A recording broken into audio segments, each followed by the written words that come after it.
자, 문제 31번 보겠습니다. 직류 발전기에서 유기 기전력 E를 바르게 나타낸 것은 단 자속은 파이고 회전 속도는 n이다. 일단 답은 가입니다. 자, 우리가 여기서 직류 발전기의 구조를 잠깐 볼까요? DC 발전기의 구조. 자, 이런 거죠. 자, 우리가 발전기라고 하는 것은 프레밍의 오른손 법칙이 원리죠. 그죠? 그래서 자개 내에 운동 도체가 있어야 됩니다. 그래서 자개를 일으키기 위한 N극과 S극이 있어야 되겠네. 물론 이 코일 감아서 전자석으로 만들 겁니다. 그래서 얘를 계자라고 그러죠. 얘는 자속을 만드는 역할을 합니다. 말씀드린 대로 프레밍의 오른손 법칙에 의해서 자개 내의 운동 도체에 자개를 만들더라. 자, 그러면 운동할 수 있는 회전하는 물체가 있어야 되겠죠. 얘를 전기자라고 합니다. 자, 전기자는 회전을 해서 자속을 끊는 역할을 하죠. 끊는다. 그래서 세교 자속으로 유도 기전력을 만드는 거죠. 그래서 전기자라고 합니다. 그리고 만들어지는 것을 AC이기 때문에 DC로 바꿔야 됩니다. 그래서 정유자가 필요합니다. 정유자. 얘는 AC를 DC로 만드는 역할. 그리고 정유자, 말씀드린 대로 AC와 DC 만들어지는 차이, 그 에너지가 불꽃이 되거든요. 그래서 정유자 끝에다가 불꽃을 제거하기 위한 브러쉬를 설치합니다. 얘는 불꽃을 제거하는 역할을 하더라. 이런 구조로 되어 있죠. 기본이고. 그 다음에 두 번째로 알아야 될 것은 만들어지는 유도 기전력 E는 P, 파이, Z, 스몰 n의 A 될 겁니다. 볼트. 자, 이때 P는 극수를 얘기합니다. 그리고 파이는 자속, N은 전기자 도체수를 말하는 거예요. 도체수. 그리고 스몰 n으로 한 것은 얘가 회전수 RPS를 말합니다. 초당 돌아가는 거. 근데 우리는 보통 RPM으로 나타내죠. 그러면 이 식은 RPM으로 하면 60의 A가 되고 P 파이 Z 라지 N 볼트가 되더라. 그럼 얘 N은 분당 회전수인 RPM으로 바뀝니다. 자, 그래서 우리가 파이와 n을 제외한 나머지를 기계상수 k로 바꾸어서 k 파이 n 볼트라고 얘기를 하는 거죠, 보통. 그래서 가 보면 유도 기전력 E는 파이와 n 곱에 비례하더라. 그죠? 그래서 가라고 하시면 되겠네.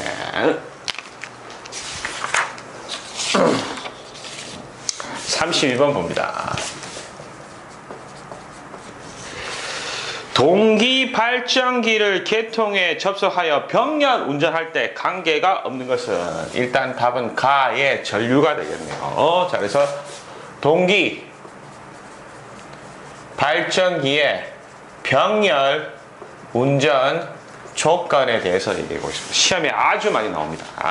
자, 우리가 발전기 두 대를 병렬로 운전한다고 하는 것은 한 대에 비해서 부하가 증가했을 때 또 다른 대수에 의해서 부하를 증가시키기 위해서, 부하 증가에 대비하기 위해서. 그래서 발전기 G1, 발전기 G2가 있더라. 그럼 얘를 이렇게 병렬로 이렇게 운전하는 거를 말하는 거죠. 그래서 여기다가 이제 부하를 연결할 겁니다. 목적은 부하 증가 대비입니다. 부하 증가를 대비하려고 하는 거죠. 자, 발전기 병렬 운전 조건은 원래는 하나입니다. 이 발전기와 이 발전기 사이에 순환 전류가 없어야 됩니다. 순환 전류를 IC라고 하거든요. 얘가 제로가 되어야 됩니다. 자, 발전하면 전기는 얘 일로 가고 얘도 이렇게 가야 되겠죠. 근데 자기들끼리 돌면 그 전류에 의해서 주율열이 발생되고 그 주율열에 의해서 손실이 증가합니다. 그래서 순환 전류가 흐르지 마라.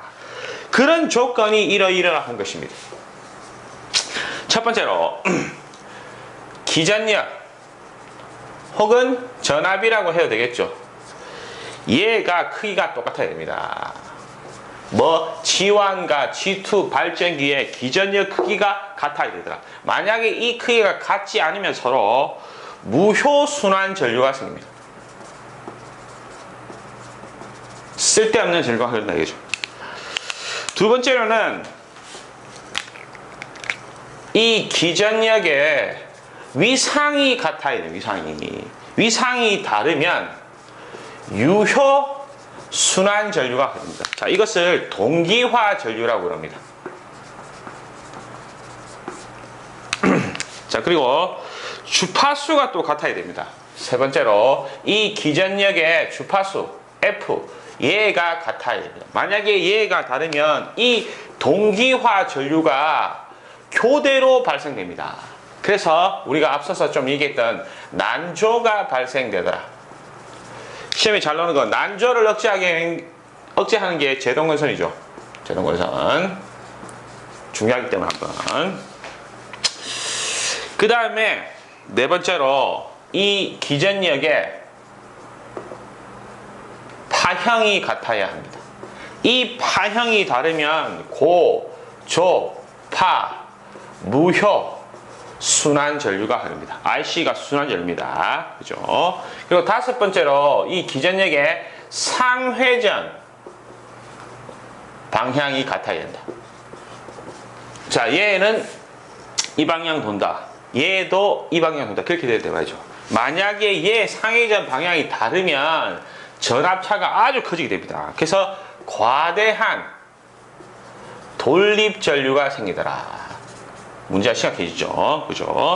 그래서 보기에 가의 전류는 아니죠. 전압, 기전력, 그 다음에 위상, 주파수 이런 것들이 같아야 하더라. 다르면 순환 전류가 흐른다. 33번 넘어갑니다. 전격 속도에 비하여 기동 회전력이 가장 큰 전동기가 나의 직권기가 되겠네요. 자, 그래서 우리는 직류의 직권의 전동기에 대해서 앞서서도 좀 했지만, 자, 직류 직권은 전기자와 계자가 직렬로 되어 있는 형태죠. 그래서 이렇게 그립니다. 이렇게. 자, 그래서 여기에 계자가 있죠. 계자는 원래 RF인데 직권에서는 RS가 계자 권선입니다. 그리고 여기 모타에 전기자 권선 RA가 있겠죠. 자, 모타는 뭐라고 그랬습니까? 모타는 외부로부터 에너지를 받습니다. 전압을 받습니다. 그래서 전압이 인가되는 거. 거기에 전류. 여기 들어가는 전류는 IF, 계자 전류. 여기 들어가는 것은 IA, 전기자 전류 되시겠네. 기본서에서 이게 다 있던 거고. 자, 이와 관련된 공식들을 나열을 해보면 이런 것들 나열할 수 있겠습니다.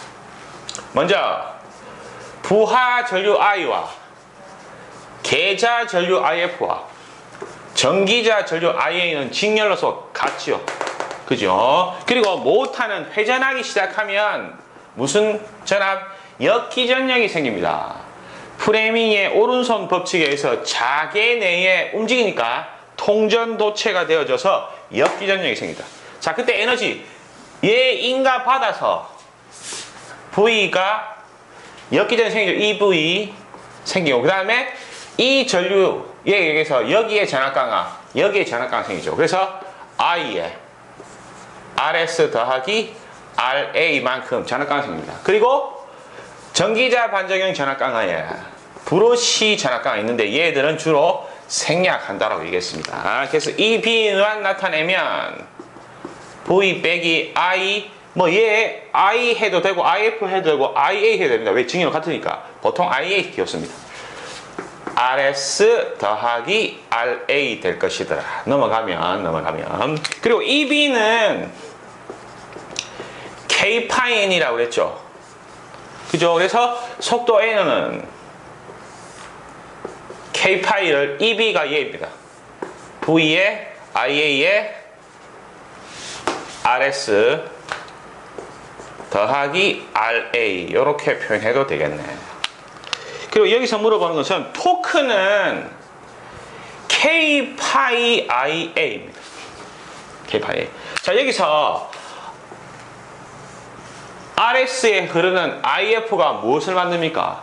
얘한테 자속을 주죠. 자속을 여기처럼 이 역할을 한다는 거예요.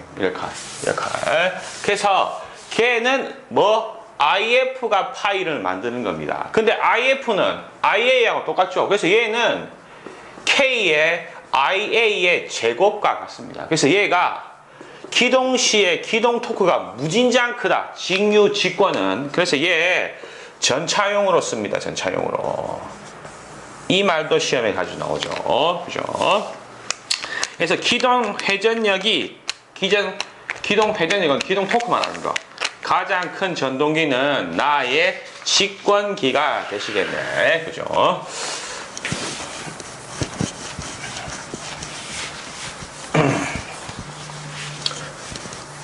자, 그 다음에 34번. 보호계정기 시험을 하기 위한 유의사항이 아닌 것. 라번입니다. 시험회로 결선 시 교류의 극성 확인. 교류는 플러스 마이너스 계속 바뀌죠. 의미 없습니다. 직류에서나 극성 시험 하는 거니까. 자, 35번 보겠습니다. 단상 반파 정류 회로의 전원 전압 200V, 부하 저항이 15ohm이면 부하 전류는 약 몇 암페어인가? 자, 여기서 우리는 정류 회로를 정리해 봅시다. 정류 회로. 자, 지금 단상에 대해서 나왔죠. 그래서 뭐 다른 것도 있지만 단상 반파와 단상 전파. 그래서 지금 이 정류회로는 단상 정류회로. 자, 첫 번째로 단상의 반파. 반만 정류되더라 이런 겁니다. 자, 그러면 이런 의미예요. 단상이니까 단상 맨학기가 이렇게 얘기했죠. 그죠? 자, 반파만 정류하려고 하면 한쪽에 다이오드를 붙이든 사이리스트를 붙입니다.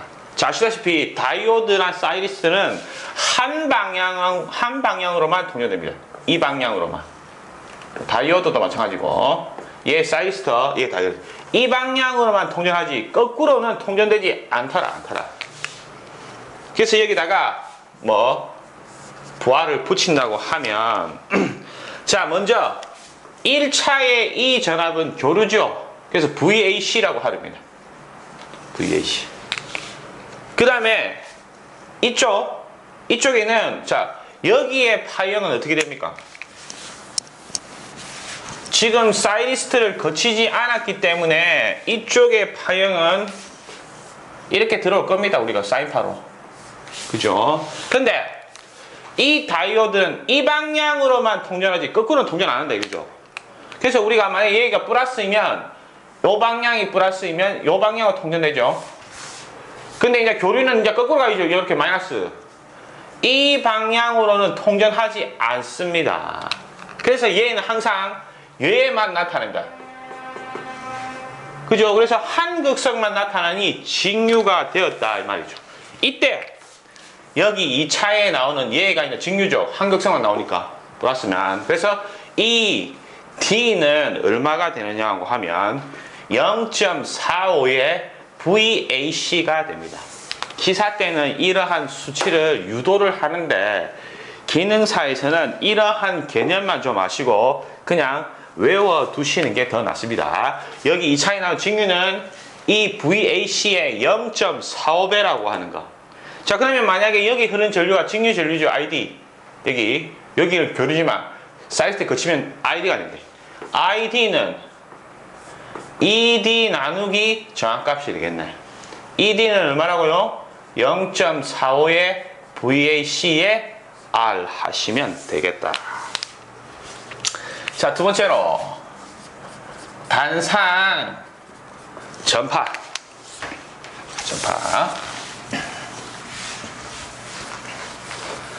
자, 단상 전파는 단상 3선씩에 쓰는 겁니다. 변압기. 자, 그래서 얘는 이렇게 되어지면 요렇게 되어져서 중간에 중성선이 있다 이 말. 중성선이. 중성. 그래서 부하를 여기다 붙입니다. 요렇게 됩니다.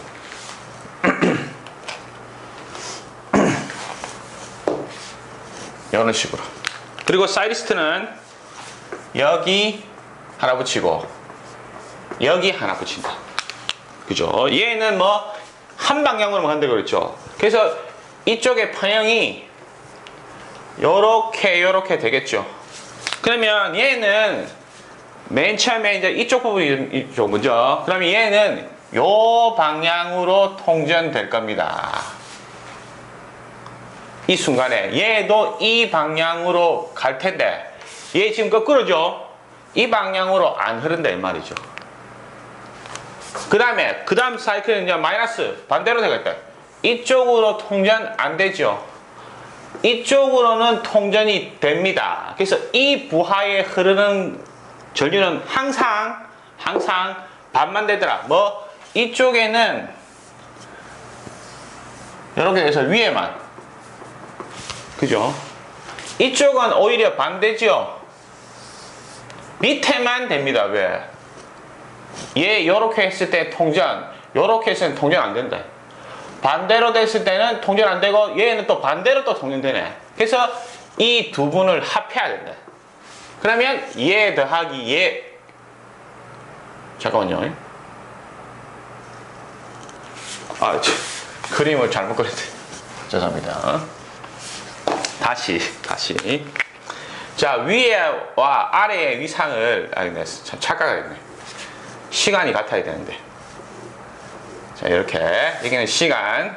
그죠? 죄송합니다. 자, 여기는 이제 전류라고 하면, 자, 위에는 이런 식으로 가겠죠. 그죠?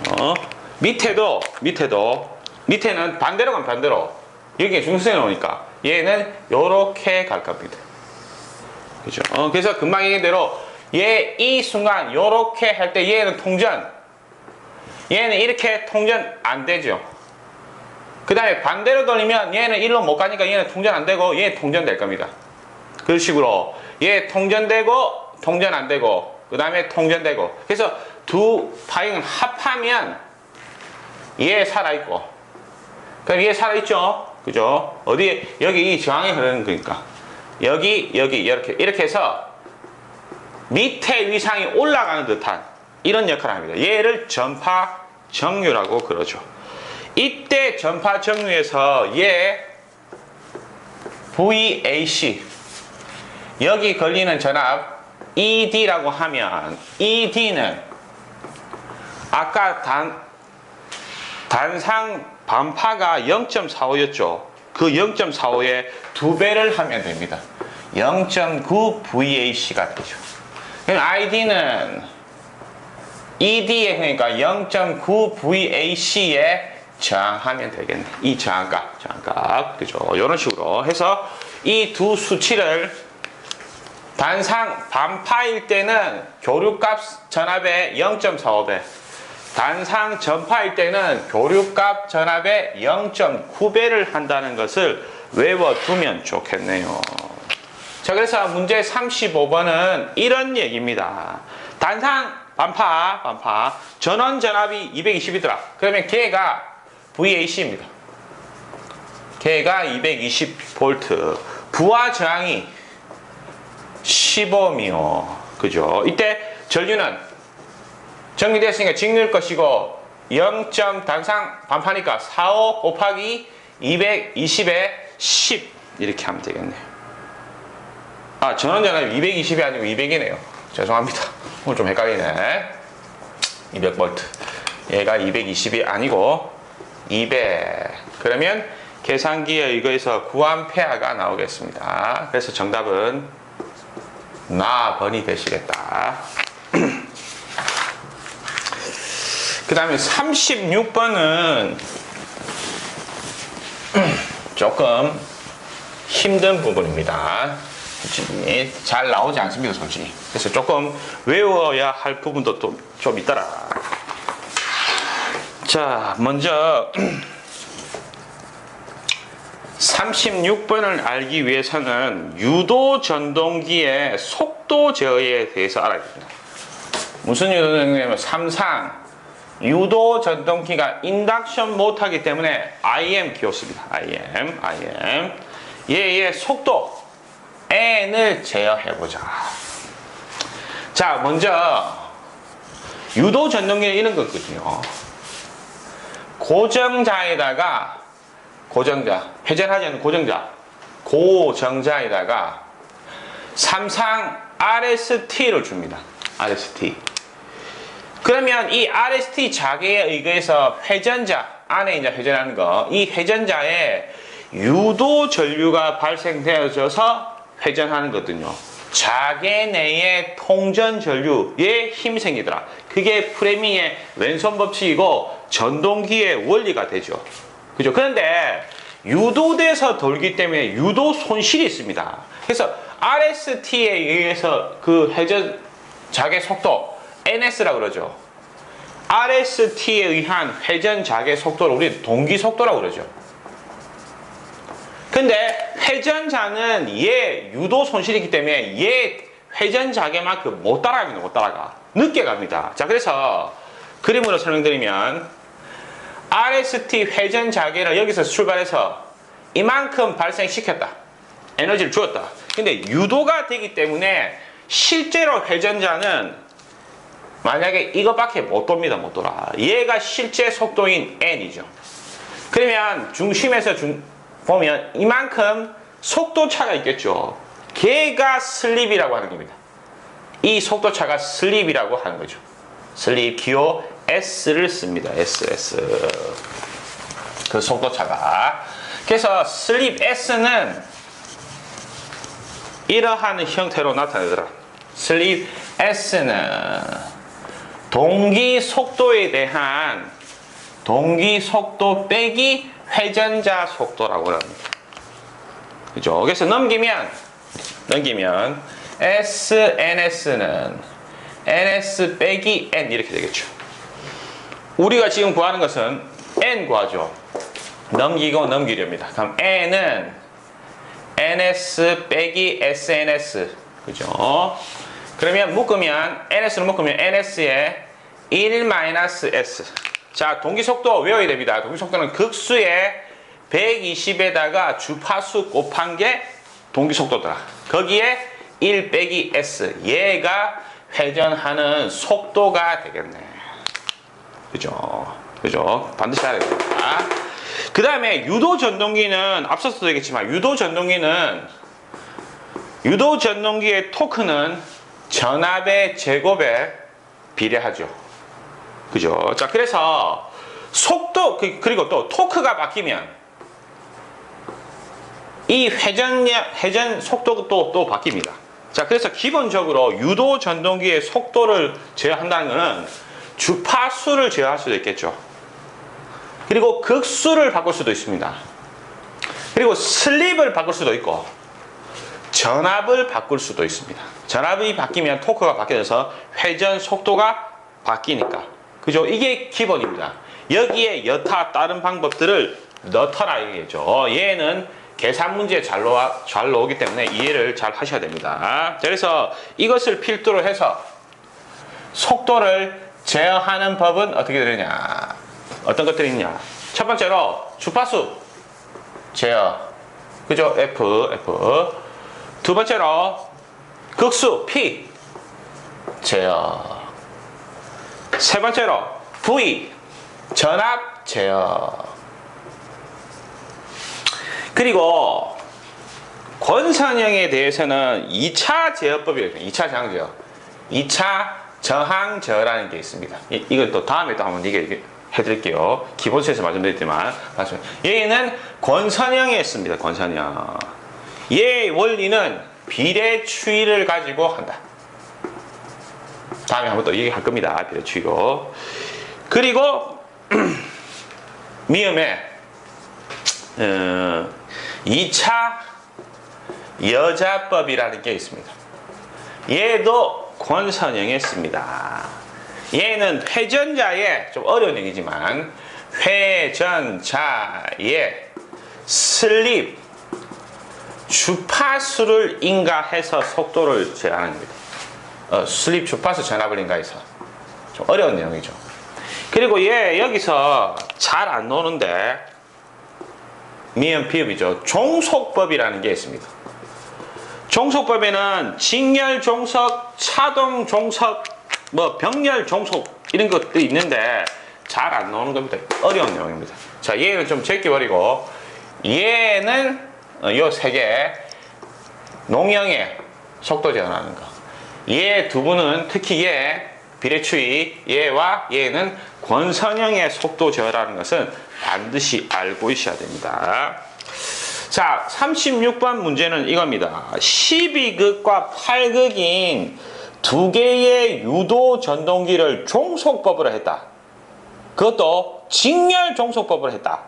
이때 속도 제어할 때 전원 주파수가 50일 때 무부하 속도는 어떻게 되느냐 이런 거죠.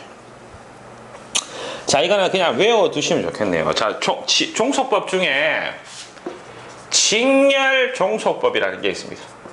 잘 안 나와서 이것만 소개합니다. 이때 속도는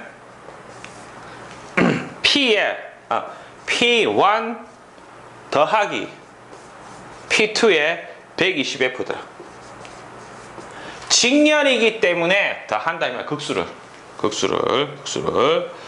그 다음에 예를 들어서 차동이라는 게 있겠죠. 차동은 뺍니다. 차동은 마이너스를 붙이면 마이너스를. 자, 그렇게 보시면 되겠네요. 자, 그래서 여기서는 직렬 종속법을 물어봤습니다. 자, 전원의 주파수가 50Hz라고 그랬습니다. 그리고 극수 한 놈이 12극. 한 놈은 8극이라고 그랬죠. 그래서 하면 속도는 300rpm이 나옵니다. 300rpm이 나오거든요. 자, 근데 G가 문제에 보면 몇 RPS인가 돼. 초당.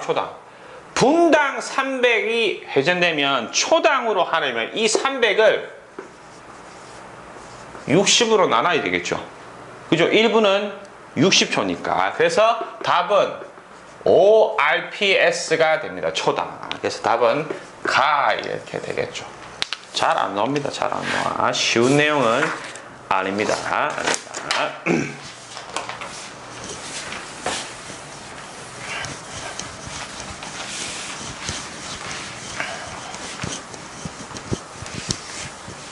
자, 그 다음에 37번. 변압기 내부 고장 보호에 쓰이는 계전기가 나의 차동 계전기 혹은 비율자를 붙여서 비율차동이라고 해도 되겠다. 자, 그래서 우리는 중요한 게 변압기 내부 고장. 얘는 용량 큰 데 씁니다. 작은 데 쓰고 보통 만 kVA급 이상에 사용합니다. 자, 변압기 내부 고장입니다. 외부 고장에 대한 보호가 아니고 내부 고장에 대한 보호는 첫 번째로 정기적으로 보호하는 게 비율 차동 계전기 혹은 비율을 뺀 차동 계전기라고 하셔도 되겠더라. 자, 무슨 말이냐고 하면 변압기가 이렇게 있죠. 얘가 부하측이고 얘가 전원측입니다. 그죠? 변압기 보호하고자 하는 변압기의 양단에다가 CT를 설치한다. 그리고 이렇게 결선을 한다 이거죠.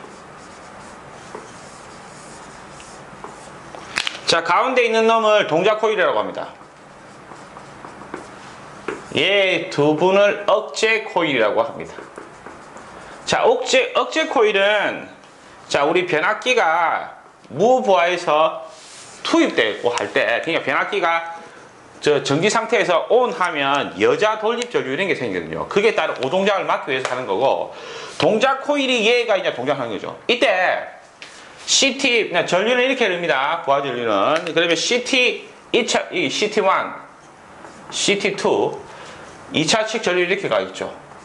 I1, CT1의 2차 전류, CT2의 2차 전류 이렇게 갈 겁니다. I2. 지금 얘는 위로 가고 얘는 밑으로 오죠. 방향이 다릅니다.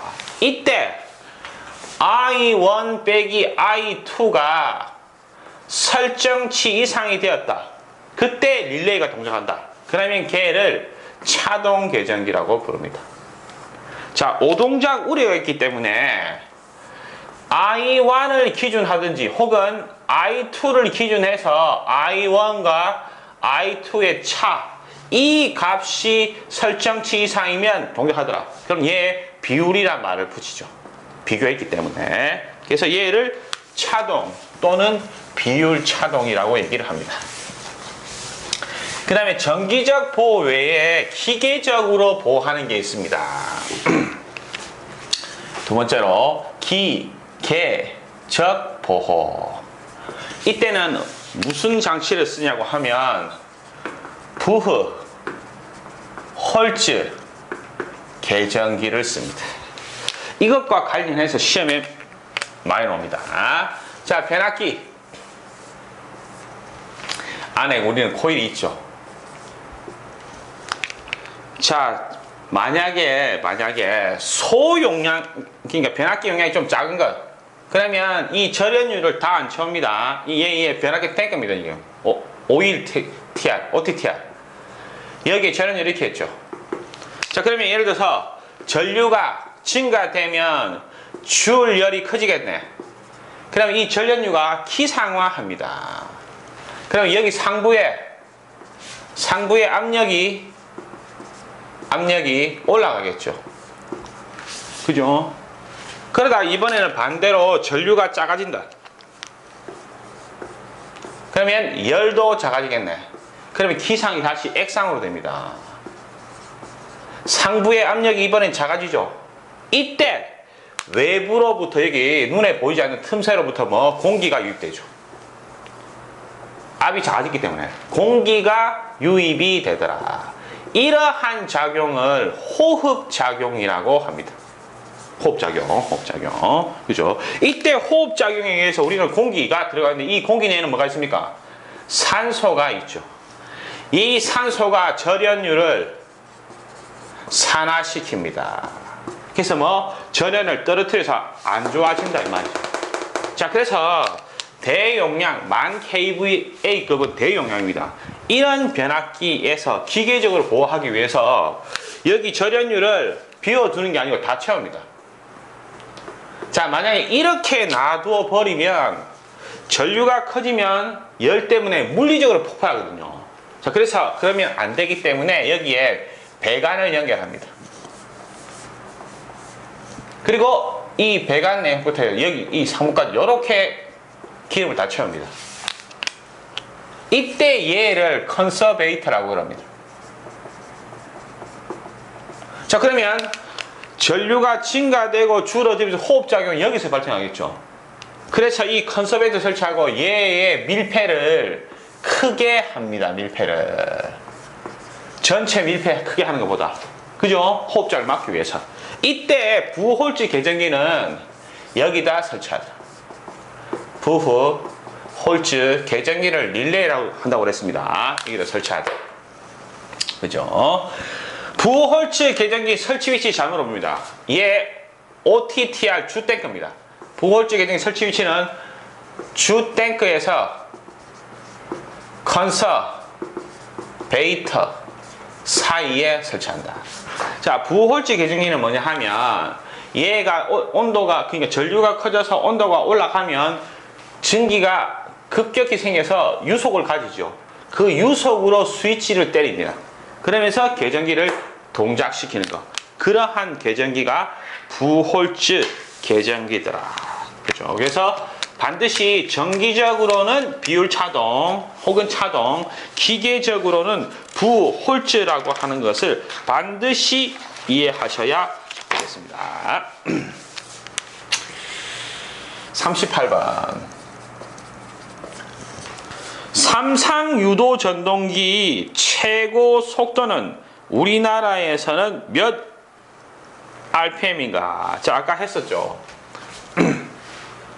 속도, 동기속도, 회전작속 NS는 P에 120F RPM이라고 했었습니다. 아까 딱 앞에 문제에서. 그죠? 얘는 극수, 얘는 주파수.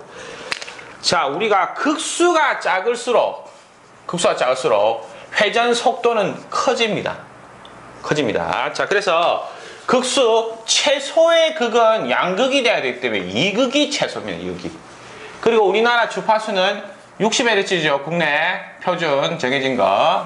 그래서 계산하면 3600 RPM이 최대가 되겠네. 그래서 답이 가번이 될 겁니다.